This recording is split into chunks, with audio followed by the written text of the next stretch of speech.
Olá, meus irmãos e amigos.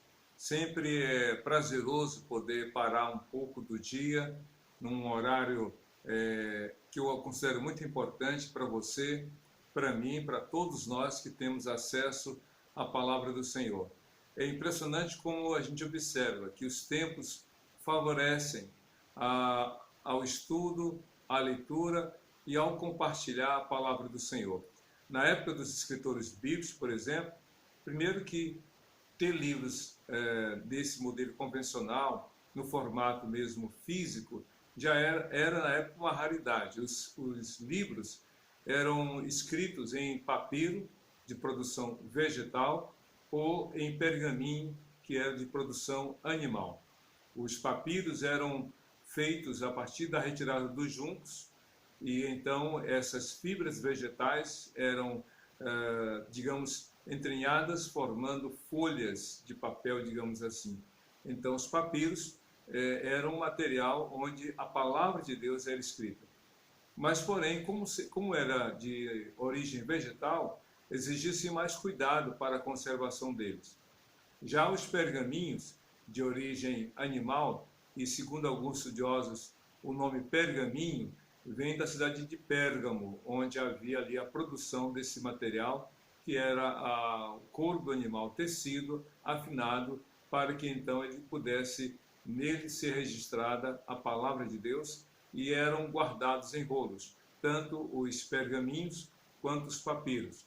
Se você ler, por exemplo, no capítulo 4 de Lucas, você vai ver que Jesus, quando está lá na sinagoga, quando é dada a ele a oportunidade para ler a palavra de Deus, lhe entregam o rolo do livro de Isaías. Ou seja, Isaías tem 66 livros, ou melhor, desculpa, 66 capítulos. E então Jesus abre aqueles rolos e lê exatamente a profecia que se encontra no capítulo 61, de 1 a 4. Após aquela leitura, ele diz: hoje se cumpriu esta profecia no meio de vós. Na verdade, ele estava dizendo, em outras palavras, que eu sou aquela pessoa de quem Isaías, há 800 anos atrás, falou. Que coisa maravilhosa! Então, os textos bíblicos eram escritos ou em papiros ou em pergaminhos. Hoje não. Hoje, além do livro de brochura encadernado, a gente tem também o livro em PDF, que a gente tem acesso a ele através das mídias eletrônicas, como o smartphone, por exemplo. E é impressionante, até nas nuvens, já que muitos arquivos que nós temos, para evitar o acúmulo ou o uso da memória do componente ou do equipamento eletrônico, a gente armazena nas nuvens. Que coisa interessante, como Deus zela pela palavra de Deus. Quando Gutenberg inventou a imprensa, aquela máquina para imprimir livros, qual foi o primeiro livro que ele imprimiu no início do século XV? Claro, a palavra de Deus. O primeiro livro que foi impresso com os tipos móveis, que foi assim a descoberta de Gutenberg, lá na Alemanha. Ou seja, Deus zela pela palavra dele para que ela chegue, venha do coração dele para o seu, para o meu, para o nosso coração. E lendo aqui o Salmo 38, que também foi escrito pelo rei Davi, a gente aprende algumas coisas importantes. Uma dessas coisas que o texto revela, que o texto apresenta, tem a ver com a enfermidade não só da alma, coisa que já vimos aí ao longo dos primeiros salmos. Mas aqui Davi, de modo muito específico, de forma muito detalhada, fala das suas enfermidades físicas. E aí vamos não só ver essa descrição, ou ler essa descrição dessa enfermidade física e como ela o atinge, mas também vamos conhecer um pouco mais sobre as causas. O Salmo 38 começa com a seguinte palavra: Senhor, não me repreendas no teu furor, nem me disciplines na tua ira. É impressionante. Vejam só novamente, eu vou ler. Verso 1 do Salmo 38. Senhor, não me repreendas no teu furor, nem me disciplines na tua ira. Eu creio que há dois extremos na relação da pessoa com Deus. Um extremo é considerar Deus apenas aquele irado, aquele vingativo, aquele que está com a espada desembainhada, ou que está com um raio na mão, pronto para lançar contra o homem pecador, contra a humanidade desobediente e rebelde. Onde Deus não se permite ao diálogo, ou não se permite ao ouvir qualquer palavra de um homem, já que o homem está condenado ao inferno pelos seus pecados, sem nenhuma chance de realmente ter o perdão. Esse é um extremo.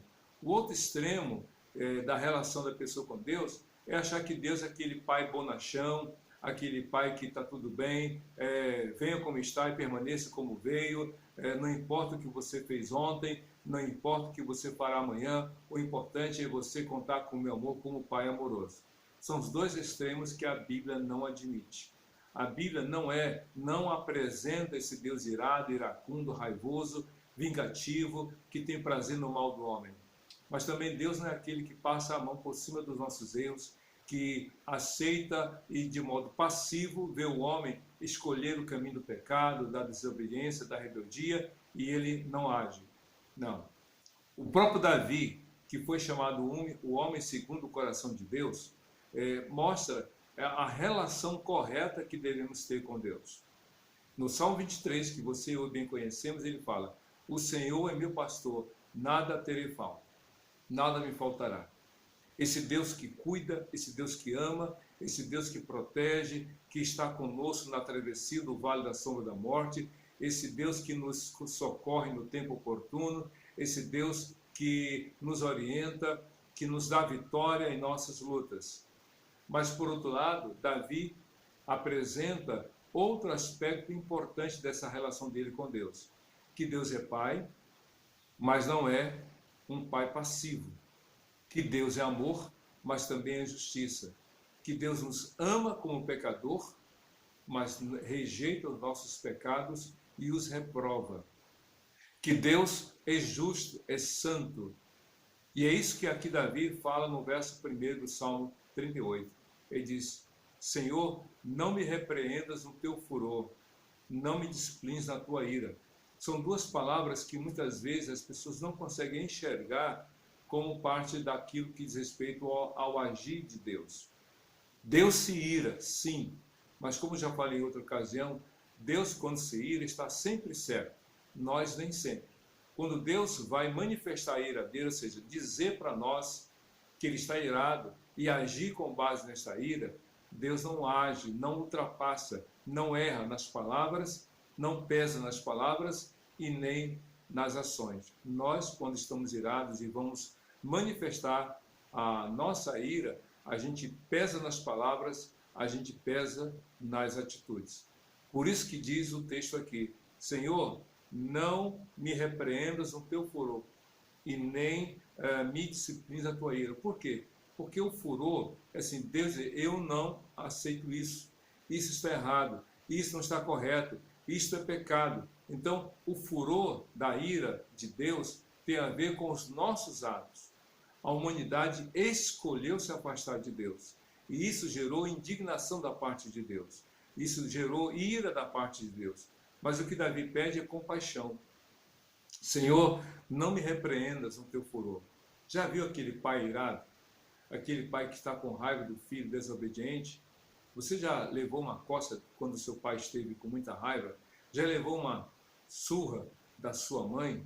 Claro que hoje em dia isso não é adequado, mas antigamente não tinha porém. O pai que via que o filho estava desobediente pegava o cinto e partia para cima dos lombos do filho.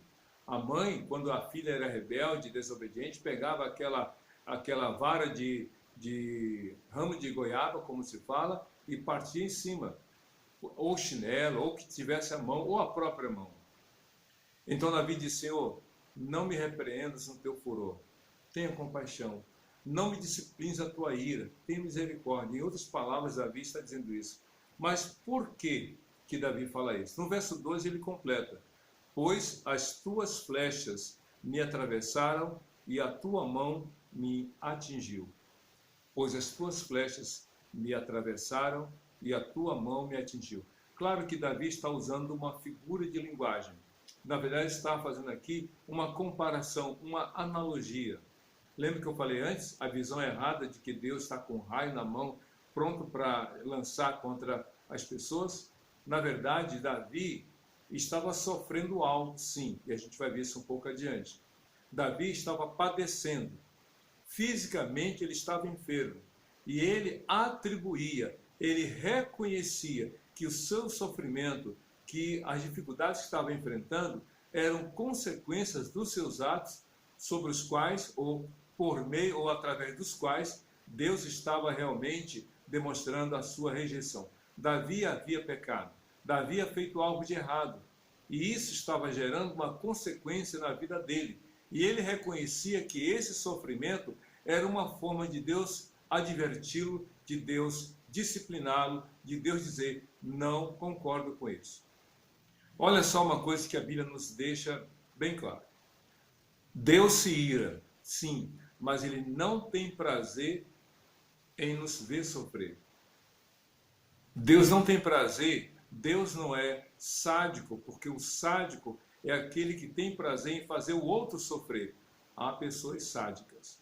Há pessoas que ligam dando trote, há pessoas que mandam fake news para apavorar, há pessoas que fazem fofoca, que fazem maledicência para dividir casais, dividir famílias, para que sociedades se rompam, para que a pessoa seja demitida, para que a pessoa perca o emprego e assim por diante. Isso é sadismo, é ter prazer no sofrimento do outro. E ainda mais quando a pessoa mesmo age. Porque uma coisa é você ver alguém sofrendo e bater palmas. Outra coisa é você provocar o sofrimento e ainda bater palmas. Isso que é sadismo. Deus não tem prazer. Mas Davi estava sofrendo algo que o levou a concluir que o seu sofrimento era realmente consequência da parte de Deus em, digamos assim, condenar os seus atos. Aqui diz no verso 3, diz assim, por causa de tua ira, todo o meu corpo está doente. Não há saúde nos meus ossos, por causa do meu pecado. Perceberam? Davi havia pecado. Não há aqui um detalhamento do tipo de pecado ou que pecados ele havia cometido. Mas ele sabia que aquele sofrimento que ele estava vivenciando era consequência do pecado. E como o pecado é uma atitude contrária ao propósito de Deus, ele entendeu que o seu sofrimento físico era uma forma de Deus discipliná-lo. Entende isso? Antigamente havia o açoite, o castigo físico. Hoje existe uma linguagem até mais pedagógica, perdeu o direito. O pai já não mais castiga a criança, ele fala para a filha, para o filho, você perdeu o direito. Você tinha o direito de jogar videogame, agora não vai mais jogar. É uma maneira diferente de dizer, vai ficar de castigo. Por que, pai? Porque errou, porque não obedeceu, porque não fez aquilo que era para ser feito, ou porque fez ou falou que não devia ser feito ou falado. Então Davi entendeu que o seu sofrimento físico era uma forma de Deus dizer, eu vou te disciplinar. E aí continua, no verso 4, as minhas culpas me afogam, são como um fardo pesado e insuportável. Minhas feridas cheiram mal e supuram por causa da minha insensatez. Estou encurvado e muitíssimo abatido. O dia todo saio vagueando e pranteando, digo. Estou ardendo em febre, todo o meu corpo está doente. Sinto-me muito fraco e totalmente esmagado, meu coração geme de angústia. São palavras difíceis, porque você está vendo aqui que Davi, com riqueza de detalhes, fala de febre, que tem a ver com infecção, fala de dor, e aí não descreve a localidade dessa dor, mas a generaliza para todo o corpo. Ele fala de feridas que cheiram mal, mas é interessante que cada vez que ele fala de enfermidade física, ele apresenta uma causa, que é o pecado, que é cometer algo contra Deus. Então ele associa o sofrimento físico a alguma coisa que ele fizera contra Deus. E aqui uma palavra muito importante também. Nem toda enfermidade física é consequência de pecado.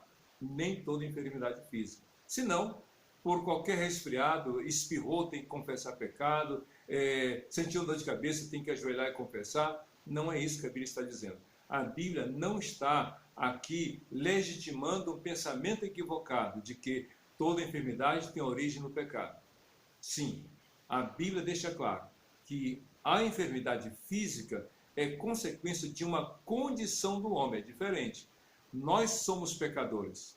Quando Adão e Eva pecaram, Deus disse as consequências que tanto o homem quanto a mulher e a própria terra, a natureza, iria ter como consequência.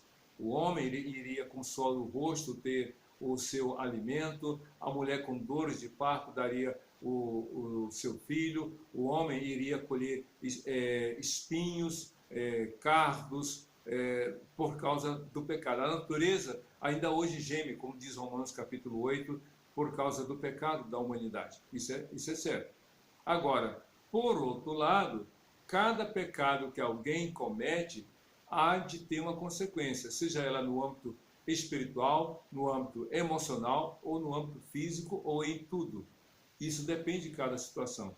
Isso quer dizer, então, que somente a pessoa que está sofrendo, isso que é muito importante, somente a pessoa que está sofrendo é que pode ter, pelo Espírito Santo, a convicção de que a enfermidade dela é consequência de pecado ou não. Se não é consequência de pecado, que ela continue na sua vida com Deus, mesmo sofrendo, buscando o Senhor. Uma prova de que nem toda enfermidade é consequência de pecado é o caso de Jó. Jó era um homem íntegro, temente a Deus, fazia o que Deus queria, orava pelos filhos desobedientes, mas ele sofreu horrores, não só no sentido emocional, mas no sentido físico. Ficou pele e osso, como ele descreve nos capítulos do livro que leva o seu nome. Mas ele não tinha cometido nenhuma falha que desse a ele a convicção de que o seu sofrimento era consequência de pecado. Agora aqui no Salmo 38, não, Davi estava ciente, estava convicto de que ele havia pecado contra Deus.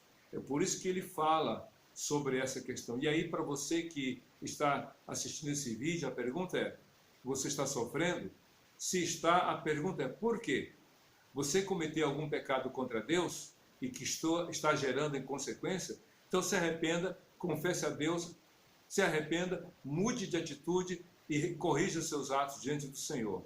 Mas se porventura você não cometeu o pecado que gerou esse sofrimento, agradeça a Deus e siga adiante. Foi o que Pedro falou na sua carta lá, na segunda carta de Pedro, ele fala o seguinte, ou no capítulo 3 da primeira carta, se você está sofrendo, que ninguém sofra como ladrão, como malfeitor, como aquele que se intromete na vida do outro, mas que sofra, se está sofrendo porque é fiel a Deus, porque faz a vontade de Deus, louve a Deus. Então há uma diferença. Davi estava ciente de que o seu sofrimento físico era consequência de pecado. Ele continua aqui, através do verso 9 do Salmo 38. Senhor, diante de ti estão todos os meus anseios. O meu suspiro não te é oculto. Meu coração palpita, as forças me faltam. Até a luz dos meus olhos se foi. Veja como Davi estava num momento de angústia, de um coração acelerado, de ansiedade, de pavor, porque ele entendia, diante de Deus, que o seu sofrimento era consequência de pecado. E ele continua aqui no verso 11. Meus amigos e companheiros me evitam por causa da doença que me aflige. Ficam longe de mim os meus vizinhos. Os que me desejam matar-me preparam armadilhas. Os que me querem prejudicar anunciam a minha ruína. Pensam o dia planejando traição. Veja só que situação. Davi estava vendo uma crise. Ele tinha doença física que gerava dor, que gerava gemido, angústia, febre, palpitação, aceleração do batimento cardíaco e etc, etc. Mas aí, em consequência, ele vê dois movimentos das pessoas. Quais são esses movimentos? Das pessoas que o amavam, das pessoas que estavam com ele no momento bom, se afastam. E por que se afastam? Por duas razões. Por causa do aspecto físico, por causa do mau cheiro que exalava do seu corpo, as pessoas se afastavam porque disse, olha, é isso, você está vivendo assim, Sabe uma coisa? O pecado gera morte, e morte provoca mau cheiro. Imagine isso, uma pessoa que é isolada, que é afastada, que é distanciada por causa do seu pecado. Os amigos se afastam. Lembra, eu vou contar uma história muito triste. Havia um banco, que já não existe mais, havia um banco muito famoso no Brasil. O presidente desse banco, por ser um presidente, um banqueiro, ele era renomado, sempre citado nas redes sociais da época, eram as revistas, a mídia, TV, rádio, benquisto, abajulado, casa cheia todo dia, final de semana, festa, todo fazendo festa. Mas aí, esse bancário foi denunciado num crime. Não me recordo qual era o crime, se era formação de quadrilha, se era estelionato, se era roubo, desvio de verba do governo, não sei qual era o crime. Só sei que, depois que ele foi denunciado e depois de comprovados seus delitos, os repórteres foram até a casa dele para ver, para ouvir dele o que ele tinha a dizer. Só que encontraram a casa fechada. E eu me recordo dessa entrevista. O repórter perguntou a um vizinho daquele imóvel: escuta, não tem ninguém naquela casa? E o vizinho falou o seguinte: olha só, antes das denúncias, era carro toda hora, carro luxuoso, era festa, era um entre e sai de gente. Depois das denúncias, todo mundo desapareceu, todo mundo se afastou. Davi disse: meus amigos e companheiros me evitam por causa daquilo que me aflige, da doença que me aflige. O pecado faz isso. O pecado distancia o homem de Deus e distancia o homem das pessoas que amam a Deus. Se você quer ter uma vida em paz, viva bem diante de Deus. E aí, então, o segundo movimento que Davi percebe é a aproximação das pessoas que desejam o mal dele. Pessoas que torcem pelo seu fracasso. Pessoas que desejam que ele caia, desejam que ele sofra. É isso que ele vê, esses dois movimentos. Ele, distante de Deus, e por causa dos seus pecados, os amigos se afastam e os inimigos se aproximam. E aí, então, ele continua, no verso 13 do Salmo 38. Fiz-me como quem não ouve, e em cuja boca não há resposta. Senhor, aí ele então faz um pedido a Deus. Senhor, em ti espero, tu me responderás, ó Senhor meu Deus. Pois eu disse, não permitas que eles se divirtam à minha custa, nem triunfem sobre mim quando eu tropeçar. Eu quero destacar aqui o versículo 15. Pois em ti, Senhor, espero, tu me responderás, ó Senhor meu Deus. Apesar de ter errado, de ter pecado e ter consciência do erro, Davi fez uma escolha de não se manter distante de Deus. Ele suplica, ele pede o retorno da comunhão dele com Deus. Ele pede que Deus o ouça outra vez. Isso sinaliza, sabe o quê? Arrependimento. Há pessoas que quando pecam e sofrem as consequências, em vez de ter um coração quebrantado e humilde, voltando para Deus, elas ficam mais iradas, mais revoltadas, e aí dizem, nunca mais vou buscar o Senhor. Quanta gente hoje não está fazendo isso?